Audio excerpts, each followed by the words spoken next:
Buenas noches. El día de hoy hablaremos de un caso emblemático del conflicto armado colombiano con el fin de identificar aspectos culturales y complejos de los hechos violentos que han marcado al país. Hablaremos de la masacre ocurrida en Bojayá el 2 de mayo del 2002. Bojayá es un municipio ubicado en el departamento del Chocó.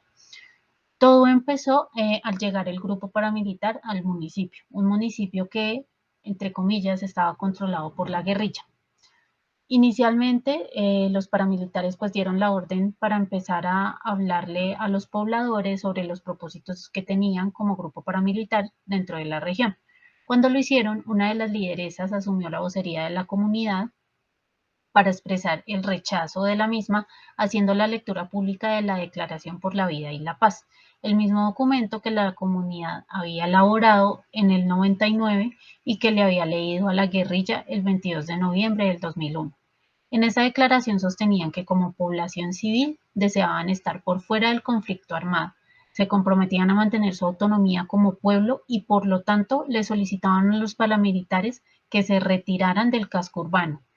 A tal solicitud, el comandante paramilitar respondió negativamente, argumentando que tenían el objetivo de limpiar el atrato como lo hicieron con el Urabá. A partir de allí empezaron a hacer requisas para identificar a quienes colaboraban con la guerrilla y además tanto paramilitares como guerrilla empezaron su estrategia para sus operaciones los unos contra los otros. El 30 de abril en la tarde, unas horas después de que los últimos paramilitares cruzaron el atrato para entrar a Bellavista, los hombres de las FARC entraron a la cabecera municipal de Vigía del Fuerte. Así las dos fuerzas contendientes, paramilitares y FARC, estaban simultáneamente incursionando en las mismas poblaciones, tratando cada una de anticiparse a la otra. Los paramilitares lograron interceptar las comunicaciones de radio de la guerrilla y así conocieron el ataque en su contra.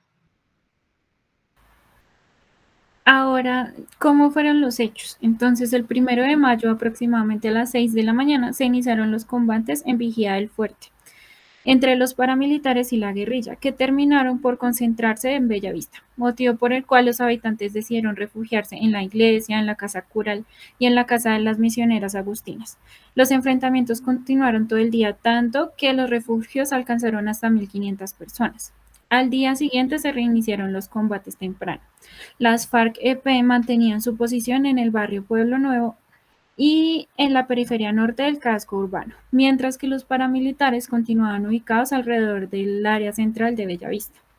Ya a eso de las 10 de la mañana, dos guerrilleros instalaron un lanzador de pipetas en el patio de cemento de una casa de Pueblo Nuevo, situada a una distancia de más o menos 400 metros de la iglesia, con el objetivo de provocar el repliegue paramilitar hacia el sur. Para eso de las 10:30 de la mañana, la primera pipeta cayó en una casa civil ubicada aproximadamente a 50 metros de la iglesia, ocasionando daños materiales. Y seguidamente la segunda pipeta cayó en el patio trasero del puesto de salud, pero no estalló.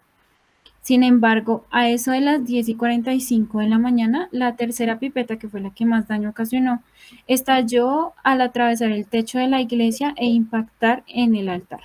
Esta explosión causó aproximadamente 79 muertos directos. Además, 13 personas murieron en los hechos precedentes y posteriores al crimen.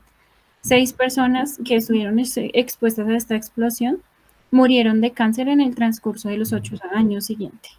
Y no hay que dejar de lado que se encontraron alrededor de 98 heridos, muchos de ellos menores de edad y todos civiles no combatientes. Como consecuencia, los supervivientes de la masacre escaparon del recinto para entrenarse en el área rural, unos atravesando el fuego cruzado con banderas blancas y reivindicando su condición de población civil, otros guiados por los sacerdotes, y lograron acercarse a las embarcaciones para cruzar el río y arribar a la vigilia del fuerte. Entonces, pues ya para el día siguiente, las FARC-EP anunciaron haber retomado el control de Bellavista y permitieron que una comisión regresara a la localidad para evacuar a los heridos, reconocer y enterrar a los muertos en un lugar fuera de Bellavista. Todas estas personas que estaban escondiéndose murieron de manera instantánea. Muchos cuerpos quedaron desmembrados, despedazados. Otras personas a partir de este hecho murieron por el enfrentamiento que había iniciado más o menos el 20 de abril de este año y que terminó más o menos el 7 de mayo, como tal ese tiempo de hostilidad.